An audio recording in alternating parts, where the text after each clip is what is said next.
Abiso po mga kapamilya, ilang kalsada sa Maynila ang sarado ngayong araw para sa lighting ceremony ng Jones Bridge bilang bahagi ng ika-50 anibersaryo ng bilateral relations ng Pilipinas at China. Kabilang sa mga saradong kalsada mula alas 5 kaninang umaga hanggang mamayang alas 11 ng gabi ang Magallanes Drive, Riverside Drive, northbound at southbound lanes ng Binondo Intramuros Bridge at Jones Bridge, gayon din ang bahagi ng Quintin Paredes Street mula San Vicente Street hanggang P. Burgos Avenue. Inaabisuhan ang mga motoristang planuhin ang biyahe at maghanap ng alternatibong ruta para makaiwas sa masikip na trapiko. Sa ibang balita, patuloy pa rin umano ang dagsala mga turista sa Siquijor sa kabila ng state of calamity dahil sa krisis sa kuryente.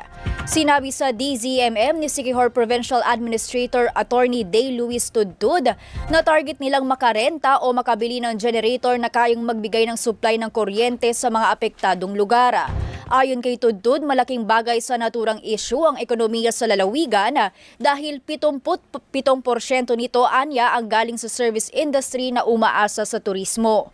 Mayo na magsimula ang rotational brownout na nakaapekto sa mga bayan ng San Juan at Lazi na kilalang tourist destination.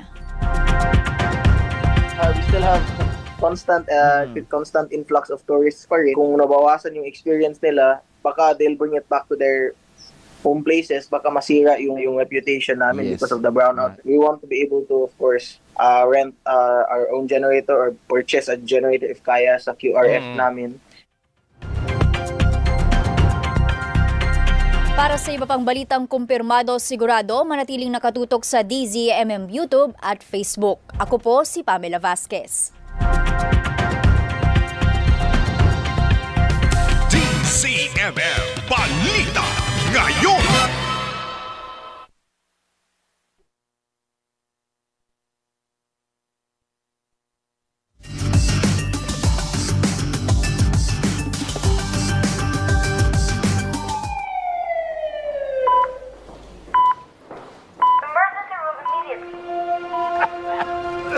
Magastos magkasakit.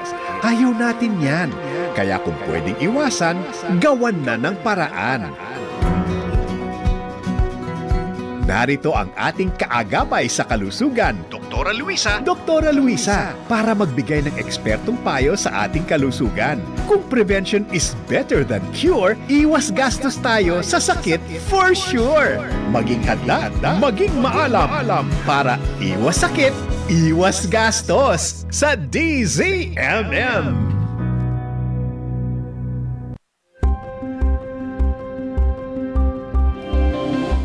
June 7, 2025, 9:06 na po ng umaga. Ito po yung lingkod, Dr. Luisa, ang iyong pong kaakibat sa kalusugan at sa public service dito po sa DZMM Teleradyo. Ngayon pong araw, pag-uusapan po natin HIV, kaya po nakapula ang inyong pong lingkod. Alam niyo po, sa gitna po ng patuloy na pagtaas ng kaso ng HIV sa ating bansa, nananatiling mahalagang usapin ang edukasyon, ang tamang impormasyon at maagang aksyon. Ayon po sa mga pinakahuling ulat, hindi lamang tumataas ang bilang, kundi mas dumarami rin ang mga kabataang naaapektuhan. Kaya ngayong araw, makakasama po natin ang Executive Director ng Philippine National AIDS Council o PNAC, si Dr. Rosalito Feliciano. Tatalakayin po natin ang kasalukuyang sitwasyon ng HIV sa ating pong bansa, ang mga programa ng pamahalaan at kung paano natin mapapalakas ang kampanya laban sa stigma at diskriminasyon. Isang bukas at makabulang talakayan ang nag-aantay po sa atin. So isang oras po ang ating usapan. Dito po yan sa ating programang lagi nagpapaalala po sa inyo na magastos pong magkasakit. Iwas sakit, iwas gastos. Kami po ay napapakinggan sa Metro at Mega Manila sa 630 kHz sa AM band at sabay napapanood nationwide sa DZMM Teleradyo Cable Channel at sa buong mundo sa pamamagitan ng The Filipino Channel at I Want TFC app. At para po sa episode natin, pag-uusapan nga po natin ng HIV, makilahok po kayo sa ating po magiging huntahan ha.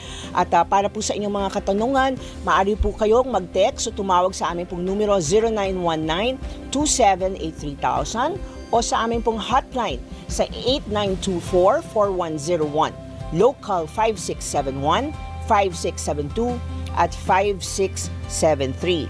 Kami po ay napapanood din sa Facebook at sa YouTube, no? So sundan niyo po kami sa DZMM Teleradio YouTube at Facebook at i-like at mag-subscribe na rin po kayo sa aming pong DZMM Radyo Patrol sa East Trenta Facebook, TikTok at Instagram.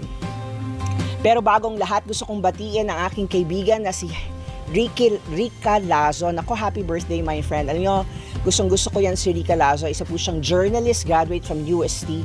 Ang galing-galing niya, hindi lang pang Tagalog, pati pang Ingles. Magaling siyang anchor. So sa ANC, sa DZMM ay nag-news reporting. Nakakatuwa siya. Okay, bago po sa ating huntahan, tayo po muna ay may balitang pangkalusugan sa linggong nagdaan. Nadiskubre sa isang pag-aaral na nailatala sa Journal of Clinical Nutrition na nakakapagbilis ng biological aging ang unhealthy diet, lalo na sa mga nasa edad 21 hanggang 25. Ang biological aging ay ang lagay ng katawan ng isang individual habang siya ay tumatanda, gaya ng paghina ng mga organs, pagkulubot ng balat at iba pa.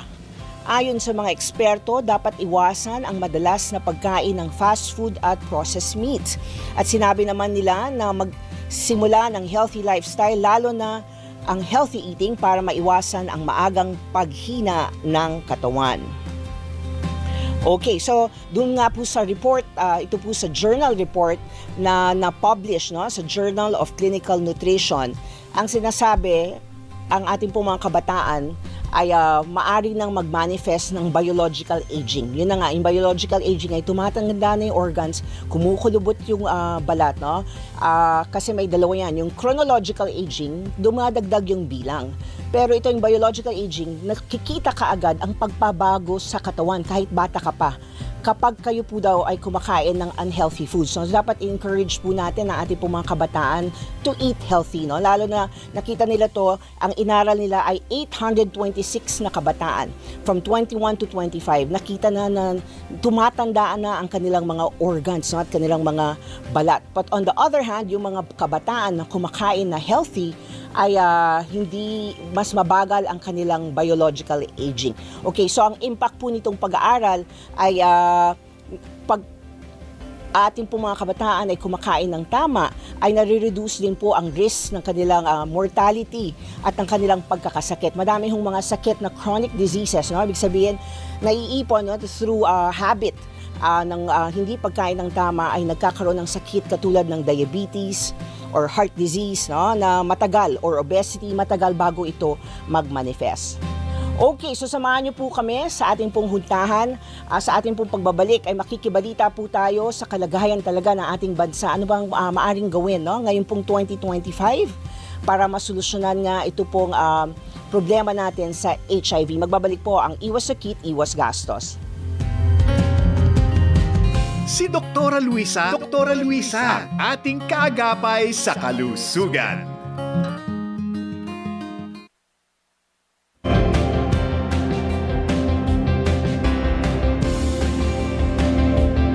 Kapag nanay, kailangan maging magaling sa pag-budget. So, dapat nakatutok kami sa pagbabalita para alam namin yung update daily ng mga bilihin, mga kailangan sa pang-araw-araw.